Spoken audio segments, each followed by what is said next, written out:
જે હકાભા દ્વારા મારા ઉપર આક્ષેપ પ્રત્યાક્ષેપ થયેલા છે, ઓડિયો વિડીયો વાયરલ કંઈક થયેલા છે, એ સંદર્ભમાં મારા હિસાબે જો આ છાવણી બદનામ થતી હોય, મારી આમ પણ તબિયત સારી નથી, આજે 17મો દિવસ છે, મારી લોહીની ટકાવારી 5 થી 5.5% છે. ડૉક્ટરનો MD ડૉક્ટરનો અભિપ્રાય છે કે તાત્કાલિકના ધોરણે કિડની લીવર ઉપર સોજો છે, તો હોસ્પિટલાઇઝ કરવાનું એનો ફાઇનલ ઓપિનિયન્સ છે. અને આ ઇન્સ્ટન્ટથી કાંઈ પણ આક્ષેપ પ્રત્યાક્ષેપથી મારી ખેડૂતોની છાવણી જો બદનામ થતી હોય તો હું છાવણી છોડવા માટે જ તૈયાર છું.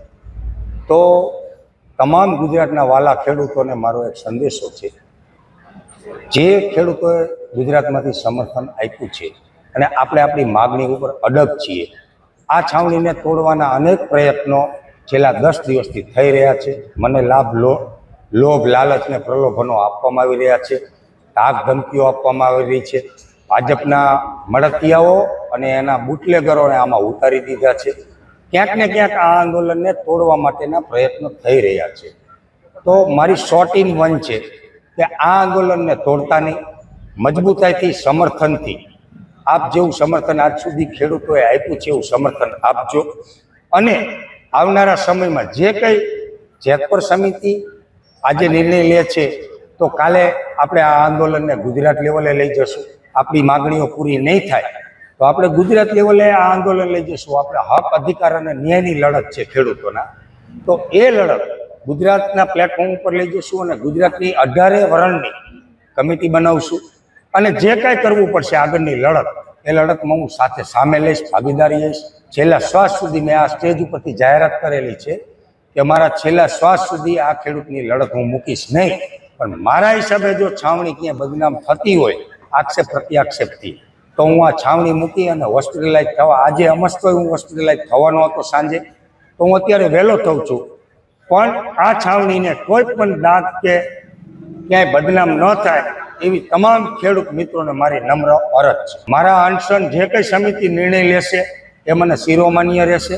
અત્યારે હું હોસ્પિટલાઇઝ થઉં છું, મારી તબિયત નાજુક છે, એટલે જે કંઈ આ ગામની સમિતિ નિર્ણય લેશે એ મને શિરોમાન્ય. મારા લોહીની ટકાવારી 5.5% છે, આપ સમજી શકો છો. તમારું 14 થી 16 છે. હું અત્યારે પણ વાઇબ્રેટિંગ લઉં છું. આપને જ્યારે આ ઓપિનિયન્સ આપી રહ્યો છું ત્યારે તો હું સીધો જ અહીંથી ICUમાં જાઉં છું. આ બધા મારા મિત્રો છે, સમર્થકો છે, મારી ટીમ છે. મારી ટીમને મારા હિસાબે કોઈ તકલીફ પડે એવું હું ઈચ્છતો નથી કે મારા હિસાબે આ છાવણીને કોઈ પણ દાગ ઉડે. આ છાવણી ખેડૂતોની છે, ગુજરાત ખેડૂતોની છે, નહીં કે નિલેશ એરવાડિયાની. નિલેશ એરવાડિયા સમર્થન આપવા માટે પહેલા દિવસથી અહીંયા છે અને છેલ્લા દિવસે પણ નિલેશ એરવાડિયા હશે. આ છાવણી અને આ આંદોલન ખેડૂતોનું છે અને હું ખેડૂતનો દીકરો છું, સૌની આગળ જ. અમરનાથ ઉપવાસ અત્યારે મારા ચાલુ રહેશે, પણ આ સમિતિએ જે નિર્ણય કર્યો હશે અથવા કરશે, ગામની સમિતિ દ્વારા આ છાવણી ચાલી રહી છે, એમાં જે નિર્ણય લેવાશે અત્યારે હાલમાં ગુજરાત આખાની સમિતિ નથી, જેતપુરની સમિતિ છે, તો જેતપુર સમિતિ જે નિર્ણય લેશે એ મને શિરોમાન્ય રહેશે. ગુજરાત સમિતિ બનેલી નથી, ગુજરાત ગામની સમિતિ, જેતપુર ગામની સમિતિ છે.